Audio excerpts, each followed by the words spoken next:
Namaste and welcome back. Today we're exploring chapter 10 of the Bhagavad Gita. And honestly, this is one of my favorite chapters. It's called Vibhuti Yoga, the yoga of divine glories.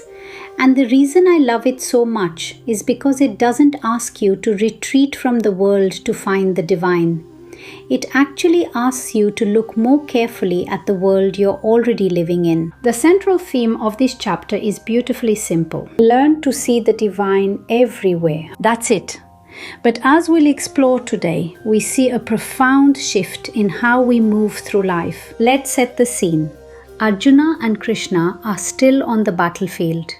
And Arjuna, at this point in their conversation, has grown genuinely curious. He's not just asking strategic questions anymore. He's asking something deeper. He essentially says to Krishna, "How can I remember you? How can I recognize the divine in my everyday life?" And Krishna's answer to that question makes up the heart of this chapter. But before Krishna gets to the list of his manifestations, which we'll come to, he starts with something foundational. He says, "I am the source of everything. Wisdom, strength, intelligence, compassion, courage, all of it flows from the divine. Not some of it, all of it." Now sit with that for a moment. Because if that's true, if every quality we admire, every strength we carry, every insight we've ever had originates from something greater than ourselves, then what does that do to the ego? It humbles it, gently but completely. Instead of walking around thinking, "I figured this out, I built this, I did this alone," we begin to sense that we were supported, guided, perhaps even gifted with the very capacities that allowed us to do what we did. That's a big shift. And it's one of the most quietly transformative ideas in the entire Gita. Moving into verses 9 to 11, Krishna describes what sincere seekers look like. And I want to pause here because this passage is unexpectedly touching. He says that those who genuinely seek truth, they reflect on it, they talk about it with each other, they support one another on the path. And in return, the divine meets them there, guides them, clears the fog. What strikes me about this is how human it is. Krishna isn't describing monks in isolation. He's describing people in community, having real conversations, growing together, keeping each other honest and inspired. How many of us have experienced that? A conversation with a friend that somehow cut through weeks of confusion. A book, a teaching, a moment of genuine connection, and suddenly something becomes clear. That's not coincidence. According to Krishna, that's the divine working through your intention, through your sincerity, through the quality of your seeking. So the takeaway here is simple. Growth accelerates in good company. Surround yourself with people in conversations that lift you and watch how quickly clarity comes. Now we get to the part of the chapter that people find either fascinating or a little overwhelming. Verses 19 onwards, where Krishna begins listing his vibhutis, his manifestations, his divine expressions in the world. He says things like, "Among mountains, I am the Himalayas. Among rivers, I am the Ganga. Among lights, I am the sun. Among warriors, I am Rama." And on the list goes. Now, on the surface, this can feel like a very long catalogue. But here's the key to understanding it. The list is not meant to be memorized. It's meant to be felt. What Krishna is essentially saying is this: wherever you encounter greatness, wherever you see something that stops you in your tracks, you are in the presence of the divine. The peak of a mountain that takes your breath away, the stillness of a river at dawn, the courage of someone doing the right thing when it costs them everything, the wisdom of a teacher who changes the way you see. These are not separate from the sacred. These are the sacred. This is what I mean when I say this chapter shifts spirituality from belief to observation. You don't have to believe a certain thing to engage with this teaching. You just have to start noticing.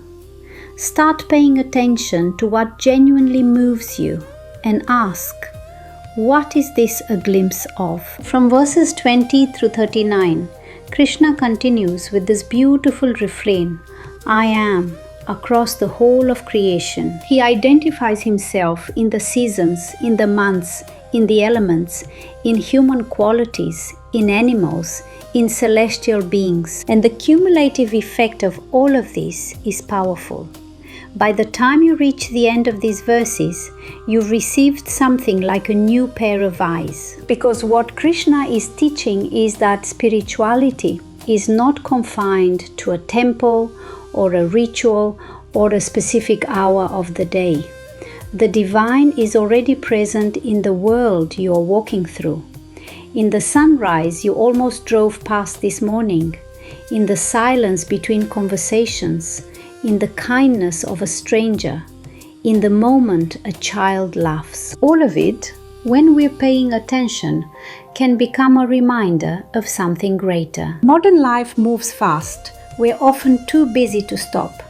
But this chapter is an invitation to slow down just enough to notice, to let the ordinary become sacred again. I want to spend a moment on something that I think is one of the most practically important ideas in this chapter, and it's not always highlighted. When Krishna teaches that all excellence, all beauty, all wisdom flows from the divine, what he's doing is quietly dismantling the ego's grip. Think about how we talk about achievement. We say, I did that. I earned this. I figured it out. And there's nothing wrong with taking responsibility and feeling proud of your efforts. But when we only see ourselves, when we forget the teachers who shaped us, the support that held us, the circumstances that aligned, the inner clarity that arrived unbidden, we become brittle. We become possessive. We start protecting what we think we own. Gratitude changes that. Gratitude opens the hand. When we recognize that our intelligence, our energy, our capacity for love, these are gifts, not possessions. Something in us relaxes. We become more generous, more at ease, more human. Gratitude brings peace. Krishna doesn't just say that as a spiritual nicety. It's a psychological truth that's been confirmed again and again. So let's bring this into daily life. Because Arjuna himself asks, how do I actually stay connected? It's one thing to understand this philosophically. It's another to carry it through a busy day. And Krishna's answer is beautifully practical. He says, use reminders. When you see beauty, let it remind you. When you witness courage, let it remind you. When you encounter wisdom, let it remind you. When you feel genuine awe, stay there for a moment. These aren't just nice experiences. They are doorways. You don't have to sit in meditation for hours. You don't need a special room or a particular ritual.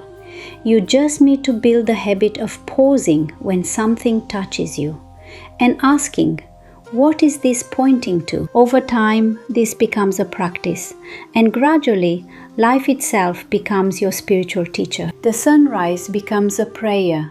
A kind word becomes a teaching. A moment of unexpected clarity becomes a gift. This is what it means to bring spirituality into daily awareness. And then Krishna closes this chapter with one of the most quietly astonishing verses in the entire Gita. He says, with just a fraction of my being, I sustain this entire universe. Just a fraction. Take a moment to absorb that. The complexity of the universe, everything that exists, every system, every life, sustained by a fraction, not the fullness, a fraction. What this tells us is that life is operating at a scale that is simply beyond what the human mind can fully hold. And perhaps that's okay. Perhaps we're not supposed to understand all of it.